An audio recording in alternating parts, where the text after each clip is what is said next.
Good evening. Red, thank you very much for that nice introduction. I'm honored to be here in Grand Rapids. This is my first trip to Michigan, and it's a lovely state and a lovely city.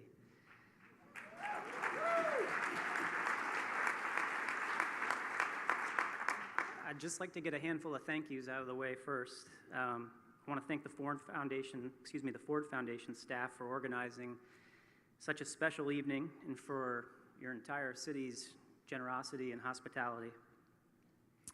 Thanks as well to the contest judges for time and consideration given to evaluating not only my work, but that of my contemporaries in the media. I have to imagine that was a pretty difficult task. I'd like to congratulate Greg real quickly. He's an enormously talented reporter. I want to thank my support network back home in Washington, notably my editor, Alex Neal, who gave me an astounding 5 months plus to work on this project, and my better half, Aaron Sansoni, who's with us here this evening. And lastly, I have to thank Major Fred Galvin and the Marines of Task Force Violent, who deserve enormous credit for having the courage to come forward and share their story, hopeful that doing so would provide some measure of relief after enduring years of psychological turmoil for reasons I documented in this 5-part series. In reporting these stories, I learned about a condition called moral injury. There's a lot of talk about post-traumatic stress, particularly in the post-9/11 era. Moral injury was described to me as a wound to the human soul.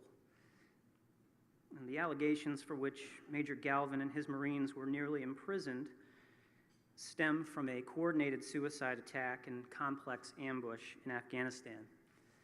A man driving a truck filled with explosives tried to murder as many of Major Galvin's Marines as he could, and then armed men standing along the sides of the roadway with rifles stood there ready to finish the job.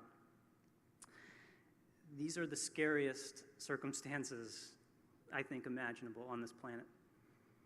And miraculously, all 30 Americans on the patrol survived. Only one suffered a superficial wound to his shoulder. He received a Purple Heart, as a matter of fact. But no one believed their story in the immediate aftermath. And worse, the institution that had a duty to protect their presumption of innocence instead allowed a false narrative to take root and did little to set the record straight once the truth had been learned in a court of law. Major Galvin and his Marines were prepared to fight an enemy who wanted to do them harm on the battlefield. They accepted the risk that came with their assignment and fought bravely when put to the test. They never foresaw that their adversary would wear the same uniform that they did. To this day, they struggle to make sense of that, and it's been almost 10 years. Understandably, such an experience has left many of these Marines embittered, hurt, fearful, and ashamed. Moral injury, a wound to the human soul.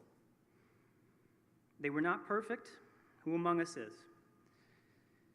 But in my best analysis of this unfortunate chapter of the Afghanistan war, I have concluded they deserved far better. And my hope is that this work will serve as a cautionary tale for those who bear the sacred responsibility of military command, uniformed personnel, and the civilian leaders who oversee them.